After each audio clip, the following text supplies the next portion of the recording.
Thank you very much. You know, I really appreciate that applause. I used to get a lot of applause back in the 1980s. I had some New York Times national best-selling books. I sold hundreds of thousands of books. Back in the 1980s, I was with one of the biggest publishers in the country, and I was within the top 5% of their sales as far as authors are concerned. And towards the end of the 80s, they came to me and they said, McDougall, I'll tell you what, we think you've done really well, and we're real happy that you're one of our authors, but we see the times are changing. We think that this high carbohydrate, low protein stuff that you're teaching is on the way out, and we predict that high protein diets are the future. And I looked at this person, I said, it could never be. It couldn't possibly be. I mean, the scientific literature is absolutely clear that we should be eating a plant-based diet with lots of carbohydrates. We should stay away from those high-protein, high-fat meats and so on. Everybody knows this. You have to search for days to find articles to show you otherwise. And the science is there. People couldn't possibly come to the other conclusion. And they said, yeah, we believe that. And so what we want you to do is we want you to start writing books about high-protein, low-carbohydrate diets. I said, do you think I just do this for a living? You don't think I believe in what I do? How could you ask me to do this? And they said, well, you're going to have to, McDougall. We believe you're of the 80s, and the high-protein diets are of the 90s. And I laughed, but I was wrong. High-protein diets became the craze in the 90s. Low-carbohydrate diets, that's what all your friends are on, and that's what I'd like to talk to you about, is the low-carb craze, which I consider mass insanity. They say that over half the U.S. population is either on a low-carb diet, has tried a low-carb diet, or plans to try a low-carb diet in the future. Well, you know that's true. Look at your friends and relatives. That's what they're eating. The Atkins diet, the South Beach diet, the Zone diet, Sugar Busters diet. Get those carbs out of your diet, they say. You look in the grocery store and it's low-carb everything. Low-carb ketchup, low-carb breads, low-carb beer, low-carb everything. That's where the profits are. Everybody's looking for low-carb.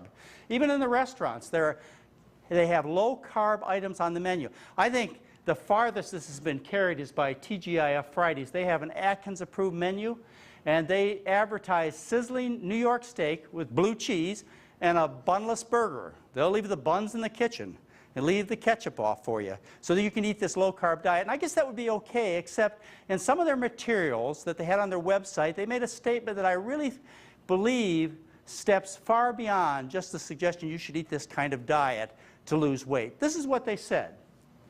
They said this not only helps you lose weight, but reduces risk factors associated with serious diseases, including diabetes and heart disease. Can you imagine they're telling you to eat fat and cholesterol and meat to reduce your risk of heart disease and diabetes? I mean, that is absolutely radical and ludicrous. I hope somebody takes them to task for that. I think they certainly should. But it even gets more ridiculous. How about Burpee, the seed seller? Burpees tells us that they now have a line of low-carbohydrate seeds that you can buy. In other words, nature made a mistake. To design plants with carbohydrate was a mistake of nature. And Burpees, the seed seller, they're going to correct that by identifying and heading you toward low-carbohydrate varieties of seeds that you can plant. Well, that's what the pressure comes from society, from people who are trying to lose weight, and people are desperate. Now, they're overweight, they're looking for a solution, and anything that will take a few pounds off, get them into their bathing suit by summer, they figure is worth a try, even if they're going to sacrifice their health to lose a few pounds. All kinds of books. In fact, these are the ones that are face out when you go into the bookstores. You'll have a hard time finding a McDougall book or an Ornish book or a Pritikin book. They'll be there, but they're in the back of the bookshelf. Instead, you'll find books by Atkins and South Beach Diet and Sugar Busters and Zone. They're the ones that are so popular these days. In the short term, the problem is these kinds of diets are going to result in constipation, aggravation of hemorrhoids, fatigue, and if they're the more severe kind and you stay on them for a little bit longer, what will happen is you'll get dehydrated, acidosis, you'll lose your appetite, you'll get nauseated. In other words, these are the symptoms of sickness. You'll become sick in the short term. In the long term, these kinds of diets that promote meat and dairy products and not enough plant foods, these diets result in heart disease, strokes, cancer, kidney failure, kidney stones, osteoporosis, and a whole slew of problems that are common to your friends and neighbors. But anything just to lose a few pounds. People are so desperate. And you know, I believe most people who go on these diets, they know this. I also think these diets are failures in terms of weight loss. And I say that because of this fact. Obesity has increased in the United States at the same time that these diets have ruled. I told you since the 1990s they were the best sellers. Well, let's look at what happens to obesity in this country. Between 1991 and 1998, the risk of obesity went from 12 to 18%. And they say today that as many as 26 to 30% of people are obese. They tell us about 2/3 of adults are too fat for their own health in this country. And this has escalated during the time when high-protein diets have ruled. Let me talk to you about these kinds of diets. They fall into two categories. They're the more severe, or what I call ketogenic diets, like the Atkins diet, which severely restricts carbohydrates. And then there are the less severe kinds of diets that don't put you into ketosis, but they get you to lose weight by applying all kinds of rules so that you limit the amount of food you eat. They're portion-controlled diets with a whole bunch of complicated rules. And there are several of each kind of these diets, but I want to focus on two of the most popular. Let's focus on the Atkins diet, which is the ultimate in the ketogenic diet. And let's focus on the Zone diet, which has been a very popular portion-controlled diet. Now, the way the Atkins diet works is you totally exclude carbohydrate. That's the original basic diet of Dr. Robert Atkins. You get it all out of your diet. Carbohydrates are evil. And what happens is when you get the carbohydrate out of your diet, your body doesn't have its usual preferred fuel, which is carbohydrate. Instead, it has to burn fat. So it burns fat from your body, it burns fat from your food. A byproduct of fat burning is ketones. And so when you're on these diets, you check your urine to make sure there are ketones in your urine. Well, when ketones appear in your blood and your body, what happens is they suppress your appetite so you lose weight. So here's how the diet works, and this is why it's so successful. You go on the diet, you eliminate all carbohydrates. Well, the body prefers carbohydrates, and as you'll learn in a few minutes, the body actually requires carbohydrates, it has to have them. So what the body does first is it takes 2 pounds of carbohydrate that's stored in your body invisibly, in the liver and in the muscles, and it burns up those 2 pounds of carbohydrate over the next 18 to 72 hours. Now, mixed up with that 2 pounds of carbohydrate are 4 pounds of water. So you just lost 6 pounds within a day or two. And you go, wow, this is the greatest diet I've ever been on. Well, it's been basically water. And then when you go into this ketone state, there's lots of acids produced in your body, and you lose a lot more water because the body's trying to get rid of the acid. And then the ketosis sets in from all the ketones in your body. You can smell it on your breath. It smells like acetone. You can measure it in the urine. And what happens is ketones suppress the hunger drive. You see, this is a natural mechanism that's built into people for times of survival. Ketosis occurs naturally when you get sick. When you get sick, you're supposed to be recuperating. You're not supposed to be gathering and preparing food. And so if you're sick for a period of time, and significantly sick, what happens is the body goes into ketosis, and you get a chance to just rest and recover. The other time that ketosis occurs is when people starve to death. I mean, it's very painful to starve to death. It takes a couple of months. So the first couple of days is very painful. That's all you can think about is food. And then after about 3 or 4 days, you go into ketosis, and that relieves the pain of suffering of dying from starvation. It's a survival mechanism, a survival adaptation the body goes through. So you can at least try and figure out how to keep yourself alive instead of just focused on food all the time after you go into ketosis. Now, because this diet works by a mechanism that naturally occurs when people get sick, I call this a make-yourself-sick diet. And because this kind of diet is associated with short-term and long-term illnesses, I can further emphasize that the Atkins kind of diet is a make-yourself-sick diet.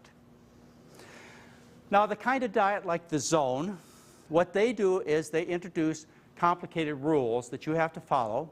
And as a result, you eliminate a lot of junk food, which is good, and so do you on the Atkins diet. You eliminate a lot of cakes and sugars and cookies and things like that, which is all good. And they also make certain kinds of rules that cause you to just take in fewer calories. And I'll talk to you about this in a little bit more detail. But they don't cause you to go into ketosis. Let's talk about the Atkins diet. The premise of the Atkins diet is the problem people have is they develop high insulin in their body, but insulin's job is to take and push sugar into your cells so that your body has energy to burn. It pushes fat into your fat cells and stores that fat for the day when no food's available, causes the body to synthesize protein. Well, because it pushes fat into fat cells, what these kinds of diets say is that insulin's obviously an evil hormone because insulin makes you fat. Well, it's supposed to. It's not supposed to make you fat, but it's supposed to make you store calories. Well, insulin is not an evil hormone, but that's the premise of their diet. And what they say is that when you eat carbohydrate, what happens is it makes the insulin go real high, and therefore you can't possibly lose weight and be healthy and trim. But that, of course, is not true. One of the things that they ignore completely is the scientific research that says that eating these high-protein diets causes as much insulin production as eating things like pasta or breads or porridge. So their basic premise is really flawed.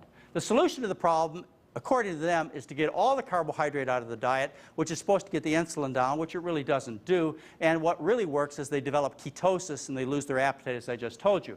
The results that are published, the first paper, and the one that stood for a long time, was published in the Journal of the American Dietetic Association in 1980 on the Atkins diet. It's still one of the best studies done on this kind of diet. And what that study shows is the Atkins diet raises your total cholesterol. It raises your bad cholesterol. Now, that stood for many, many years until Dr. Atkins was challenged that his diet didn't have scientific research to show, number one, it worked, and number two, it was safe. And so his foundation went out and hired people to do studies to show that his diet not only worked, but was safe. And I reviewed those studies, and my conclusion was that their results reflected deceit and disappointment. You could go to my website and you can read a thorough review that I did on all the research published on the Atkins diet recently, and you'll see that this is very deceitful and the results are extremely disappointing following this kind of diet. But to hear the hype, you'd think it was the most wonderful thing in the world. But look at your friends and relatives. They may lose some weight initially, but long term, do they? And the question is, do they look healthy? I don't think so. That's not what I've seen. I did a debate in 2000. It was in front of the United States Department of Agriculture. I was invited to participate in the Great Nutrition Debate. And Dr. Robert Atkins was there, as well as the other people who were involved in the diet industry and popular. And while I was preparing for the debate, I talked to my greatest confidant, my best advisor, and that's Mary. And I said, Mary, I tell you what I plan to do. What I plan to do is, as this debate is going along, I know what Dr. Robert Atkins is going to say. He's going to say that my diet is easy to follow and highly effective. And I said, Mary, when he says that, I'm going to jump up and I'm going to say, okay, Chubby, stand up and take off your coat and let us see how easy it is to follow and how effective it is. And Mary says, you can't do that. That'd be too negative. To this date, there's a part of me that regrets not doing that. As a matter of fact, as some of you probably remember, this was all released just recently in the year 2004, February 2004, his medical reports, which showed he was grossly overweight. It did have serious disease, including serious cardiovascular disease. Unfortunately, the man has died, but the records still stand. During this debate, something interesting happened. I was one of the few presenters who stood up and gave his presentation. And I understand why, because the other people who were presenting the diet information didn't look good. They looked very pudgy and very unhealthy, and so they sat behind the desk in their microphone. Well, because I was the only presenter that stood up, I got my picture taken. And as a consequence, I had a chance to be in the next issue of Newsweek magazine. You can see my picture there. It's not because I was the most popular or most important dietary doctor out there. It was only because I was the only one that would stand up and give his presentation. That's a very interesting article that they did. And if you see the bottom of the article, you notice that it is lined with pork rinds. And one of the jokes, which is not really a joke, it's really true, is that Dr. Atkins says you eat pork rinds to be healthy. But when people look at this particular article, and they see these pictures and the relationship of the pictures going on there, and they see that pork rind up at the top, they will ask this question: did Dr. McDougall really throw a pork rind at Dr. Atkins' head during the debate? I refuse to answer that. Let's talk about the Zone diet, a very popular diet. The Zone diet, its premise is the imbalance of protein to carbohydrate produces excess insulin and bad little tiny hormones called eicosanoids. Not important to go into that. But basically it's a problem of excess insulin, again the evil hormone, which by the way is elevated, I'll repeat again, is elevated as much when you eat beef and chicken and cheese as when you eat pasta. Because that's basically what's supposed to happen when you eat, is insulin is supposed to be secreted. So their basic premise is contradicted by the scientific evidence. Well, the solution, according to the author of this particular diet, Barry Sears, is to determine the amount of protein that you need. And he has charts in his book to make that determination based upon your activity level and your body size. And then what you do after you find out how much protein you need is you take and you evenly distribute the amount of calories you eat in this proportion. You eat 30% of your calories as protein, 30% as fat, and 40% as carbohydrate. They're known as 30-30-40 diets. Very popular over the last 10 years. Millions of people have followed these kinds of diets. The results published in the scientific literature on these diets are essentially none. Well, I had an opportunity to debate Barry Sears. He's a doctor of chemistry, not a medical doctor. I had a chance to debate him on 3 occasions. The first occasion was in Las Vegas, and on that occasion I prepared a debate that I think surprised him a bit. During the debate I took a tack that I think was rather original, and you may not find very kind, but what I said is I believe the Zone diet is a semi-starvation diet. And I believe it's near impossible. Why is it near impossible? Because when you are semi-starving all the time, you're hungry all the time, and the hunger drive gets the best of you, and you decide you have to eat. That's why so many people fail on diets, is they get hungry. That's why you need to find a diet where you can eat as much as you want of food that not only causes you to be trim, but also healthy, which is the kind of diet that we're teaching you. So I said, and I think it's near impossible to follow, and as an example of that, I'm going to use my opponent in this debate, the author of the Zone, Dr. Barry Sears. Now, Dr. Sears tells us in his book that he's 6'5" and 210 pounds.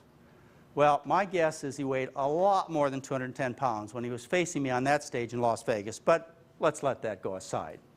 He said he'd been following the Zone diet for 4 to 5 years. These are the facts that are given in his book.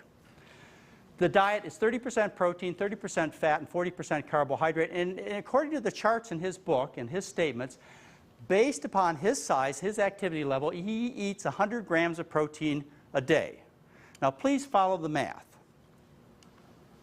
There are 4 calories in every gram of protein. So if he eats 100 grams of protein a day, that means he eats 400 calories of protein a day. Now, the distribution of his diet is 30% protein, 30% fat, and 40% carbohydrates. So when you divide those calories out, what you find is he eats 30% protein, which is 400 calories. He eats 30% of his calories as fat, which is 400 calories. And he eats 40% carbohydrate, which is 500 calories. So if you add all those together, you see his total daily calorie intake is 1,300 calories. Now, Barry Sears is 6'5" and 210 pounds. He eats 1,300 calories a day for the past 4 to 5 years. Conservatively, that man's calorie needs are 2,300 calories a day if he sits in a chair and sleeps all the time just to keep his heart and lungs going. That means his deficit, if you do the math now, his deficit is 1,000 calories a day. The difference between 2,300 and 1,300 calories is 1,000 calories a day. That means his deficit is 7,000 calories a week. Now, about that time, Dr. Sears is getting a little concerned as we're standing on stage together. Where is he going next, his question is. Well, 1 pound of fat is 3,500 calories. Barry Sears' deficit is 7,000 calories a week. That means his weekly weight loss is 2 pounds. His yearly weight loss is 104 pounds, which means his total weight loss is 400 to 500 pounds. Now, he wasn't looking too good at that point. So I looked over at him and I said, Barry, I said, I'm going to ask you a question. And I said, I'm not going to let you get off the stage until you answer it. I said, because the health of the people listening here depends upon your answer. And so I'm going to ask you a question. Don't try and get around it. My possible conclusions are, Barry Sears, you started at over 600 pounds. You defy the laws of nature, or you cannot and do not follow the zone diet. And I want an answer. Is it A, B, or C?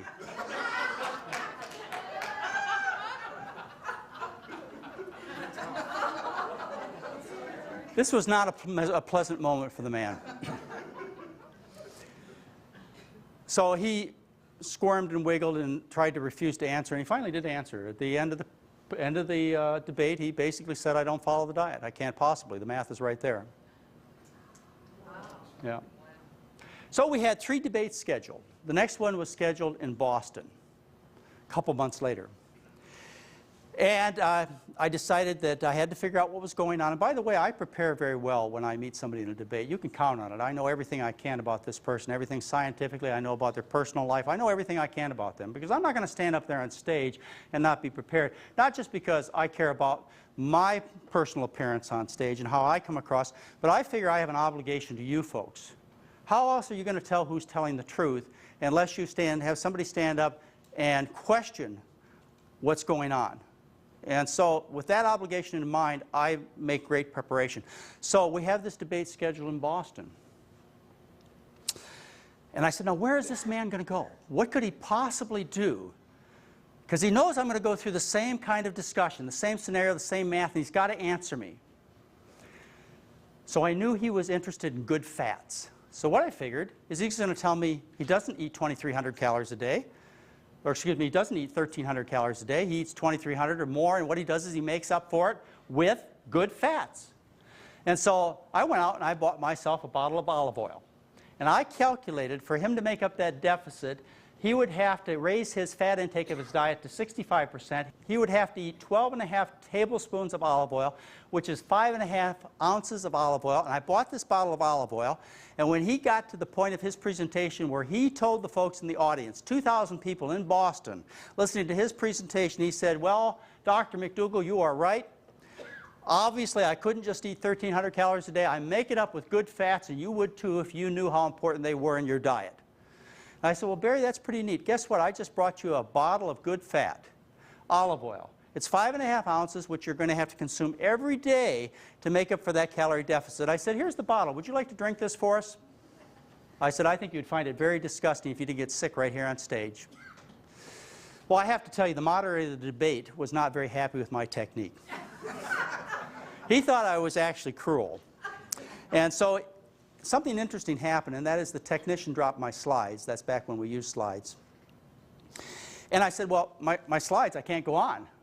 And the moderator of the debate says, too bad. Your time's still rolling. And I looked over at Barry and I said, Barry, what are we going to do? I said, I can't continue with the debate. I said, how are we going to entertain these people? I said, Barry, I got a good idea. I said, why don't we take off our shirts and show them what we're really made of? He just smiled. Our third debate was scheduled in Orlando, and he canceled it. And I asked the folks from Orlando, why did he cancel it? And basically the response that I heard, and I'll just paraphrase it, is he said, why should I put up with this kind of abuse? So I figured that we were done in our debating career, and actually we did meet another time in front of the USDA, as I showed you a few minutes ago. But we had one other opportunity to get together, and that was in the Virgin Islands. I was invited to come down and debate at the World Presidents Organization. These people had a big budget, they could take really good care of us, and they called up and they said, we'd like to hear a debate about high-protein diets. Would you come, and would you get somebody else that believes the opposite to come with you so that we could debate? And I said, well, you can pick anybody you want. I don't really care. Well, you know, it's up to you. And I said, well, there's one guy I'm all prepared for. I've spent, you know, days, if not months, getting ready to debate this guy.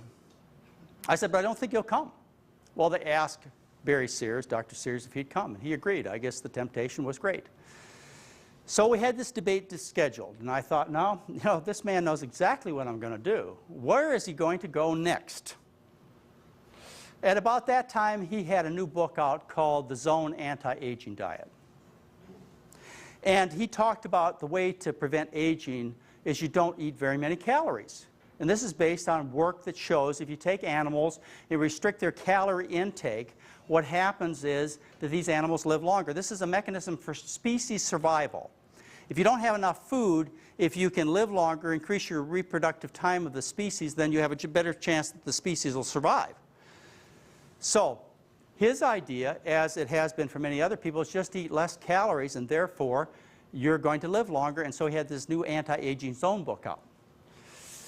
And in preparation for our next debate, I did go to his website and I did read some of the emails, and he would get letters from some of his followers that say, did you read the stuff on the website, Dr. McDougall's website, about the debates he did with you in the past? About how he said that you cannot and do not follow your own diet, or you must have weighed 500 pounds? I said, how do you answer that man?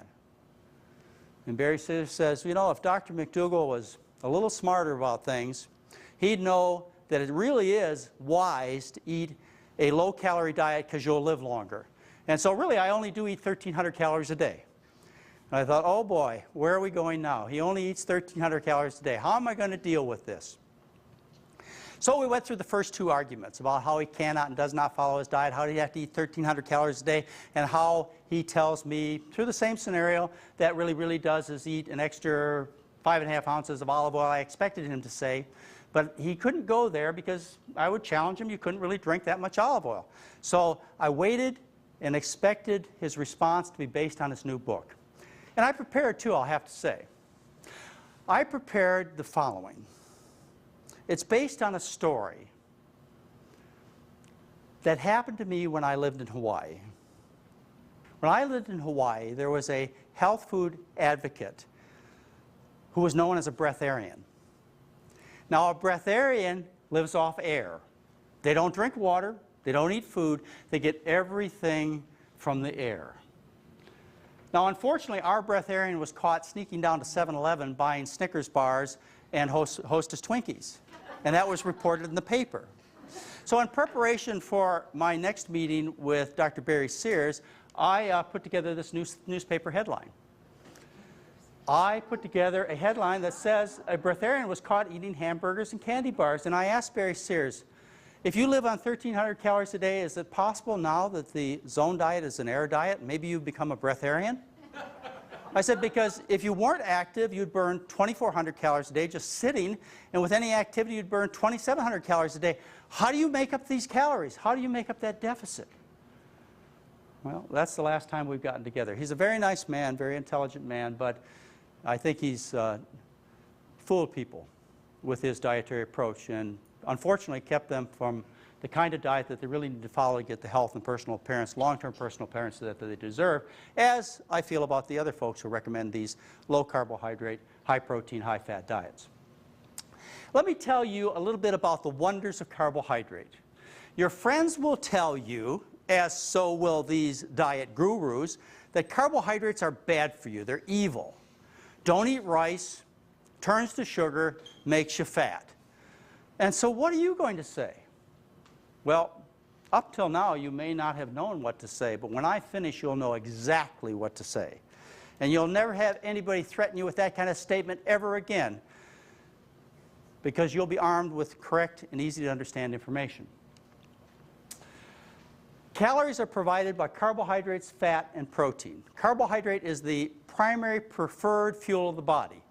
The body burns fat in times of deprivation. In other words, fat is the metabolic dollar that's stored when no food's available, and so it will burn it when nothing else is available. It burns it sometimes during daily activity, but it really prefers burning carbohydrate, and the body will burn protein as a last desperate effort to keep you alive, even though all three will provide calories. Carbohydrates are found in plants. Bananas, 95% of the calories are carbohydrate. Beans, 72%, broccoli, 71%, corn, 85%, potatoes, 90%. Carbohydrates are plants. In fact, it's almost interchangeable. If you say plant foods, you say carbohydrate foods. There are no low carbohydrate plant foods, except for maybe avocados, which are kind of high in fat, but they still have carbohydrates. Animal foods are carbohydrate deficient foods. There's no carbohydrate in beef, chicken, fish, lobster. Cheese, 2% of the calories are carbohydrate. These are the foods that you want to avoid, these low carbohydrate foods. Your oils like olive oil, corn oil, safflower oil, 0 carbohydrate. Carbohydrates are found in very appealing foods, the ones that you enjoy eating, the ones that you have a very positive reaction to, and they're the ones that are good for your health. Now, how do you stand up to this misinformation? What you need to do is just open your eyes and just observe what's going on. Most of the things that I'm going to tell you, you're already familiar with. Maybe you've forgotten it from the past. Maybe it just needs to be refreshed in your mind a little bit. But first of all, people have unique needs for carbohydrates. You all know, or at least I'm sure you learned at one time or another in your science background, that the tip of the tongue tastes with pleasure carbohydrate. Why do you think those taste buds are there? Why do you think the sweet-tasting taste buds are there? It's because you are designed as a seeker of carbohydrate. I have told you that a cat doesn't have those kinds of taste buds. They have taste buds for protein for a very important reason. They're supposed to eat low-carbohydrate, high-protein animal foods, but we are designed as seekers of carbohydrate. So next time somebody says, well, carbohydrate's bad for you, you go, stick out your tongue. Then tell them the story. The tongue also tastes with pleasure salt. And salt really is a necessary ingredient in your system. Once upon a time, it was lots of minerals that were supplied for your body needs. Very important for nutrition. Now today, of course, they pack salt in salt shakers and they put it in all kinds of foods because they know you like it. Why do you think manufacturers put it in there? Same thing with sweetness and sugar. They put it in the food because they know you like it. Because physiologically, you're designed to seek these kinds of things. Your appetite is satisfied by carbohydrate. They've done multiple experiments where they fed people either high protein or high carbohydrate foods, and they find that fat, these high protein, high fat foods, the fat in these foods provides almost no satiety, satisfaction. They do that by, they give people different kinds of meals or snacks, and they ask them, well, how do you feel? Are you hungry? Would you like something to eat? Ask them all kinds of questions. What they find when they feed them fatty foods is they experience almost no satisfaction from the meal plan. They feed carbohydrates, those substances in plant foods, they get satisfaction for hours after they eat. And that's good because you don't want to think about food all the time. You want to get on to the other important parts of your life. In one particular study, they compared the satiety score of various kinds of foods, and they found that potatoes were one of the most satisfying foods that people eat. They are twice as satisfying as beef and cheese when they did this kind of test. The brain burns 20% of the calories that you eat. And one of the important things for you to understand is the brain prefers carbohydrate for its energy. In fact, only under desperate situations will the brain burn fatty acids to stay alive. Otherwise, it wants carbohydrate, 20% of your calories. And one of the limitations of low-carbohydrate diets is the fact that you've got to get that 20% of calories to make the brain happy. And there have been studies done on these very low-carbohydrate ketogenic diets that show that brain function is compromised when you're in a state of ketosis. And there's serious concern if you put developing animals, in other words, babies, and they've done this with baby animals, you put them on these diets that cause ketosis to occur, these ketogenic diets, that brain development will not be proper. These animals will end up with brain deficit, and the concern is that children will have the same kind of problem from being on these ketogenic diets because the fuel's not there for the brain.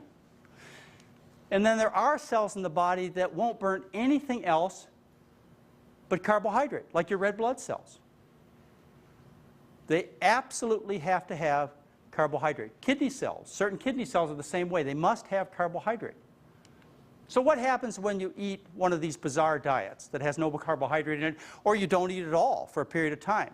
And you have cells in the body that prefer or absolutely demand carbohydrate. Well, the body makes its own carbohydrate by a very expensive process. that is only resorted to in times of desperation. It's called gluconeogenesis, in other words, the new production of glucose. It takes protein and converts it into carbohydrates so that these tissues can stay alive. That's how important carbohydrate is to you. And as I've shared with you, the body does not take carbohydrate and turn it into fat under usual circumstances. It's just a wasteful thing for the body to do. And so when these diet gurus who teach low carbohydrate diets tell you that you don't want to eat rice because it makes you fat, you say, wait a minute, do you know about the fact that the body does not convert sugar into fat under usual circumstances?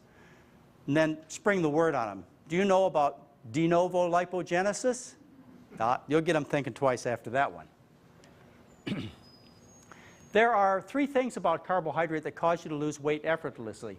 One is that carbohydrates are very dilute in their calories. I demonstrate this for you with these particular beakers here, which represent the size of your stomach. And what you see in these different stomachs is you see high carbohydrate foods, in this case potatoes, corn, rice. They fill up the stomach with 500 calories. Each contains 500 calories. They're very calorie dilute. They're very bulky. When you look at meat or cheese or butter, which are on the bottom, what you see is these are very calorie dense foods. As a matter of fact, when you switch from high carbohydrate foods to the calorie dense, high protein, high fat foods, you change the calorie concentration fourfold. In other words, there's 1/4 as many calories in a high carbohydrate food than there is in, say, meat or cheese or oils or other of those low carbohydrate foods. The second thing about the carbohydrate foods is that they're very low in fat. And the fat you eat is the fat you wear. So if you're eating foods that have almost no fat in them, then there's no fat to go into your fatty tissues. And the third thing, as I touched on, it's carbohydrate that satisfies your hunger drive. And remember, carbohydrate is essentially non-existent in your meat products. Now let's take a look around the world for a minute. This is something that you can observe and again challenge your friends with. Worldwide, people on high carbohydrate diets are thin and healthy looking. You've seen this. You've seen it in your travels. You've seen it on travel logs on television. You go to the airports and you watch people walk through. When you see people who live on high carbohydrate diets, they look great. For example, the Asian people. In Japan, the word for cooked rice is the same word for meal. And the word for breakfast is the same word for morning rice. In China, the same word for food is rice. And they have a saying in China. They say a meal without rice is like a beautiful woman with only one eye. Remember that one and try it on a friend sometime.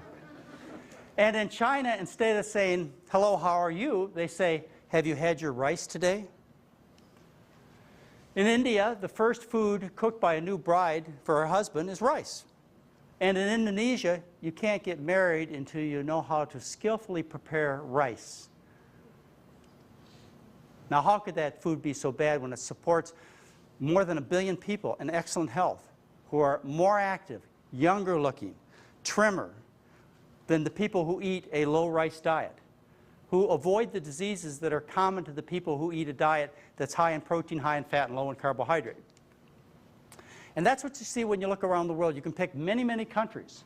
People who eat high fat, high protein, low carbohydrate diets are fat, they're sick. People who eat high carbohydrate, low fat diets are trim and healthy and active. And that's the way you want to be. And you can make that change in yourself. It has nothing to do with your race. It has nothing to do with your country of origin. It has to do with what you've learned. If I was looking for an ideal diet for an animal, I would look for the optimal performers. Like if I was looking for the ideal diet for a horse, if I owned a horse, I'd look for the optimal diet for racehorses that win races. And I'd say, well, obviously if they can perform to that peak performance, then that should be the best diet for all horses. And I think we can take and expand that same kind of thinking to people. If you want to find the best diet for you, say a housewife, or you, somebody who works in an engineering plant and doesn't really get a lot of physical activity, wouldn't you want to look at people who really extend the capabilities, the abilities of the human body to the ultimate? And those are our athletes. Those are the winners of the races. And what do those people eat? The winners of the races eat carbohydrate. You will find no marathon runners, no triathlon runners, no long-distance swimmers who eat a low-carbohydrate diet. I've had a chance to work with several of these people. Mary All is one example. She's a lady who actually wears McDougall t-shirts and McDougall hats in her races. But it wasn't that way for her in the past. She had terrible asthma. She could hardly complete a marathon. And then she learned about our diet, started following our diet, and now she wins between number 2 and number 8 in world competitions for triathlons. And she brags and writes about how it was the McDougall diet that gave her that edge that caused her to become a winner. Ruth Heydrich is one of my first patients. Ruth Heydrich is a very interesting woman. She was an athlete. Ruth Heydrich ran marathons in Hawaii. Back about 22 years ago, she'd been running marathons for almost 12 years. She came to my office with a terrible story. She'd just been diagnosed with breast cancer, and it had spread to her lungs. And she loved life. She wanted to stay alive. And she asked me if there was anything that she could do. And I said, well, you know, I know a few things about diet and breast cancer, and I'd like to share these things with you. And she was a doubting person, or my story wasn't very convincing back then. I said, well, fine, why don't you read the literature yourself? And I sat her down in my office, and I said, okay, here's what I have found in the scientific research on the relationship between diet and breast cancer. Read it. So she spent a couple of days in my office and read the research, left, and said, that's what I'll eat. Here we are 22 years later. She is a world-class triathlon winner. Her goal is this year she's going to win her 1,000th gold medal for triathlons. She wears the stickers from the various companies to promote their products. She is so successful. And she's 70 years old. Probably the most famous athlete I had a chance to take care of is this man. I was in Minneapolis doing a show called Twin Cities Live. And we were sitting in the green room together, and he says to me, you know, I can't keep my weight off. And whenever I try a diet, the problem is I lose all my performance. I said, well, Carl Lewis, I got an answer for you. I said, why don't you do this? And I explained to him why it would work. And Carl Lewis started the McDougall diet in 1990. Subsequent to that, he set the world record for the 100-meter dash. He did the 3 best long jumps that have ever been done.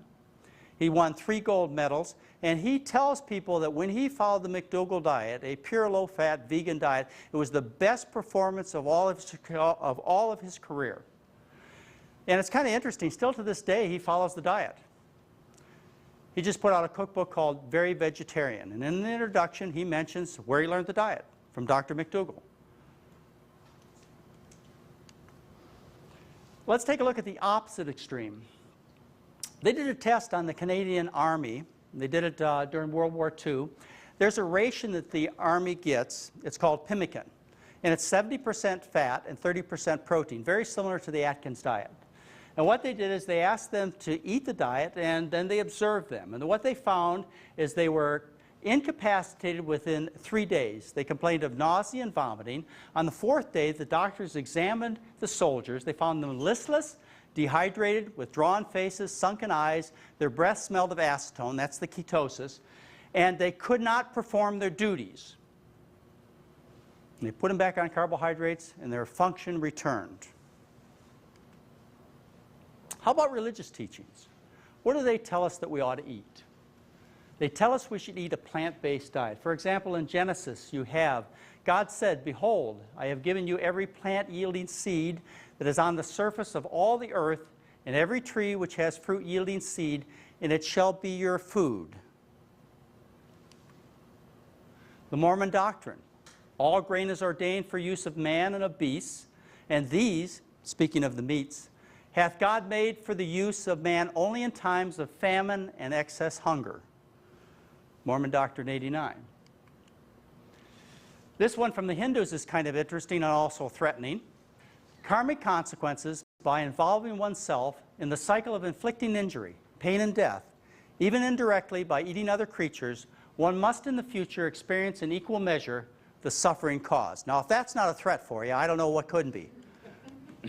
And Buddha says to become a vegetarian is to step into the stream which leads to nirvana. I don't know any religious teachings that tell you to eat a low plant food diet. I've just never seen it. And one of my favorites comes from the Bible. It's a story actually of my medical practice. It takes place 2,500 years ago. It's Daniel talking to his overseer. Daniel says to his overseer, let's do an experiment. Let's take my men who are sick and let's feed them vegetables and water. and then compare them to the other guys in the castle who are eating the rich food and see what happens. Now, agreed, it was not a double-blind, placebo-controlled experiment. But I challenge you, it has lasted the test of time. It was not a true story, one that people could relate to and learn things from. They had thrown it out of the Bible. And so, they agreed to this, and they tested them for 10 days. Do you get the significance? We run a 10-day live-in program. At the end of 10 days, they looked healthier and better nourished than any of the young men that ate the royal food. How about your major health organizations? They unanimously support a plant food-based diet. You have the United States Department of Agriculture guidelines. They've recently come out with the food pyramid. If you look at it carefully, what you see is the McDougall diet there.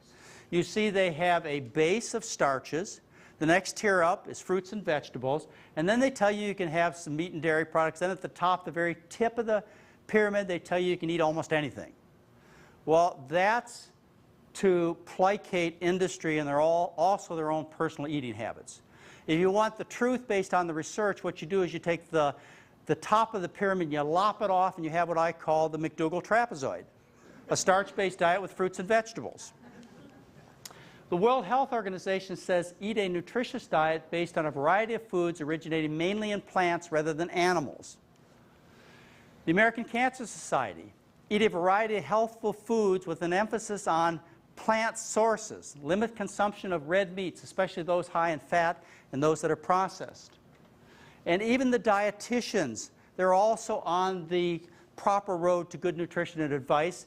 It is the position of the American Dietetic Association and dietitians in Canada that appropriately planned vegetarian diets are healthful, nutritionally adequate, and provide health benefits in the prevention and treatment of certain diseases. So you have all of your learned professionals telling you the same direction. You hear this from every place you go. The only question you have is one of degree. If everybody's telling you more fruits, more vegetables, less meat, less oil, less processed food, what you need to do is step back and say, how much more and how much less? Now that's a personal decision. For me, I think you ought to take the most of the best and the least of the worst. It only makes sense. It's like, for example, you come and you ask advice from me. You say, Dr. McDougall, I love these lungs. I don't want to get lung cancer. I'm tired of wheezing. I don't want to get emphysema. How many cigarettes should I smoke? Now, you could probably tolerate 2 or 5.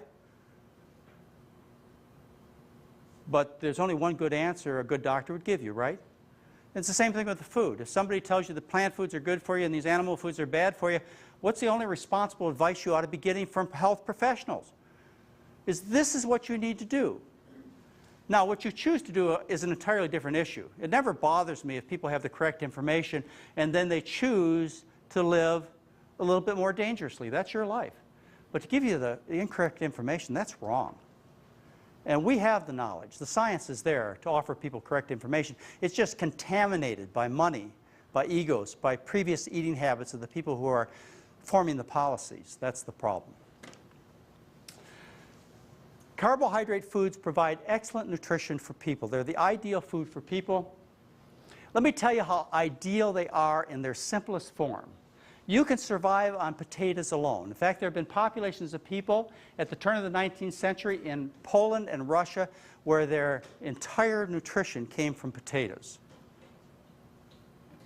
Let me tell you about an experiment that was done. It was an experiment done in 1925. It was called the potato diet experiment, and it involved 2 healthy adults, a man 25 and a woman 28, and these were very active people. They were equivalent to marathon runners of these days. And they kept these people on a diet where essentially all of their nutrition, all their proteins, vitamins, minerals, fats, everything came from potatoes, white potatoes. Now, I have to qualify that for a minute. They did run into a little bit of trouble, and that is because they were so active and they were losing so much weight, they had to add oil to the diet. By adding oil, you added empty calories. In other words, no protein, no vitamins, no minerals. So they diluted the nutritional quality of the potatoes by adding the oil. But still, at the end of the experiment, they said that these people did not tire of the uniform potato diet, and there was no craving for change. Interesting. fully satisfied, very content on an all-potato diet. And the more important thing is they were in good health on a diet in which the nitrogen, in other words protein, was practically solely derived from potatoes. That's how simple your diet can be. These foods are complete long before they hit the dinner table. Now, am I recommending you eat an all-potato diet or only potato diet? No. I'm just trying to give you some sense as to the completeness of these foods. Now, you can do that with potatoes and sweet potatoes and other root starches. You will have a problem if you eat rice or beans as your sole starch. You'll be deficient in A and C. And in that case, you can add a piece of broccoli a day or an orange a day to add that supplement of A and C. But there are foods that will add complete nutrition. Let me just tell you another interesting example. In Peru, there are children who are orphaned. They have no mothers, they have no surrogate mothers, they have no source of human breast milk because of the poverty. They can't afford to buy regular infant formula for these orphan children, and so they make a formula out of white potatoes. Now, they do have to add oil, again, which dilutes out the nutritional content of the potatoes. But they raise these little babies from 8 months of age on a diet where all the nutrition comes from potatoes. And they have normal growth patterns. Of course, you know Peru is the country of potatoes, right? They have 400 different species of potatoes. And by the way, the people in Peru today have the same health figures that we had in the 1900s. The same low risk of heart disease and so on, because they still eat primarily a starch-based diet. Another excellent example of trim, healthy, hearty people who live on starch, carbohydrate. So your carbohydrate foods, they give you the kind of balanced nutrition you've been looking for. You know these terms. You know that's what you've wanted in your diet. You wanted a diet that's high carbohydrate, high fiber, low fats. You want good fats in your diet, and that's what comes from plant foods. You want all your vitamins and minerals, and I've told you that 11 of the 13 vitamins come from plants. They're made by plants. Your minerals come through plants to get to you. They're moderate in protein. They contain all your essential amino acids. They have no cholesterol. They're low sodium. They're high potassium, low in microbes like viruses, bacteria, and they're low in environmental contamination. They're ideal foods for you. And once you put it all together, I'm sure you can see that. I've rated some of the diets, and I've done it in kind of a target, which I think you'll find kind of interesting. At the very extreme, you have the Krispy Kreme diet.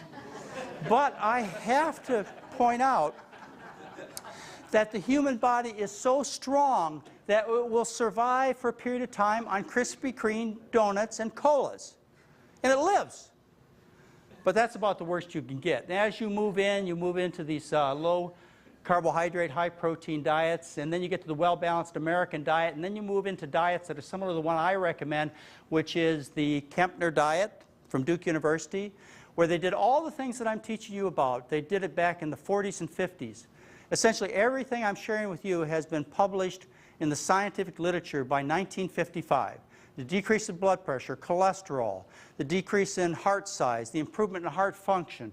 All of these wonders were well established at Duke University and published in the scientific literature by Dr. Kempner. We have diets like the Pritikin diet, the macrobiotic diet, all similar diets which approach that ideal diet. I believe we're very close to the optimal diet. And I believe it's very important that you know what the optimal diet is. That should be a task for every person, every parent, every school teacher, every scientist, to be able to answer the question, what is the optimal diet for people? You owe it to your family. You owe it to yourself to know what that is. There has to be an answer out there. What is that optimal diet? Yet we've really disregarded that question, and we've allowed ourselves and our family to eat almost anything and everything. And as a matter of fact, we feed family members and ourselves things you wouldn't feed to your animals. In fact, the Humane Society would go after you if you fed ice cream cones to your dog. This would be abuse to the animals, and yet somehow we think we're allowed to do these things to ourselves. And the ones we love most, it makes no sense. My final challenge to you is this. I hope we have satisfied the answer to this question, but this is the challenge. And that is, there must be an optimal diet for you, just like there is for a horse, or a dog, or a cat, or a parrot. They have optimal diets, and I wouldn't take my parrot and feed it meat, and I wouldn't take my cat and feed it walnuts. Just makes no sense at all. I love these animals. I know what they're supposed to eat. And I know you love the people around you. And they're much more important to you than your animals. And so your effort from this point on is to find that ideal for those people you love. And I believe we've shared that diet with you during these presentations. The ideal diet for human beings is a diet based on starch with the addition of fruits and vegetables, and you keep those feasts for a special occasion only. Thank you very much. Thank you. Thank you. Great. Thank you very much. Thank you, guys. Great. Thank you. It's really good. Thank you.